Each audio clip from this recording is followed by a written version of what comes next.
श्री स्वामी समर्थ सगळ्यांना. हे बघा, ऊन किती असलं तरी भाजीपाला नव्हता घरामध्ये, त्याच्यामुळे हे मस्त पेरू सकाळी आणले बाजारात भाजीला ना, गेली होती छान आणि एवढा भेटले सारा किलो. भाजीपाला आणला 60 होता. रुपये किलो. आणि काय करणार. मिरची, हे फुलं आणले, हे बघा खूप छान आहे.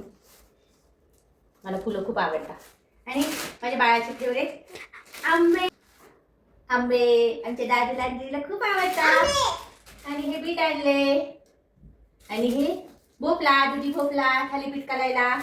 आणि शॅम्पू काय हे गवतीच्या. आणि हे आळूचे पानं. कोथिंबीर आणली मस्त. कोथिंबीर वाडी करायला. आणि गवतीच्या सॉरी कढीपत्ता.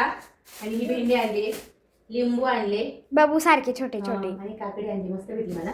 गिलके आणले मस्त ताजे ताजे, खूप छान भेटली मला. आणि दोडके आणले. आणि मी दर आठवड्याला वेगळा वेगळा भाजीपाला आणत असते, म्हणजे सगळ्या भाज्या खाल्ल्या जावा म्हणून. आणि टोमॅटो आणले. अजून आणि उसळ आणली. आमची कॅन्टीन आहे ना, कॅन्टीनला भाजी लागते बनवायला. आणि हे कॅन्टीनसाठी भेंडी आणली, शेवगा आणलाय, टोमॅटो आणले, बस एवढंच. आणि बटाटे आणले 6 किलो. चला भेटूया नेक्स्ट व्हिडिओमध्ये. बाय.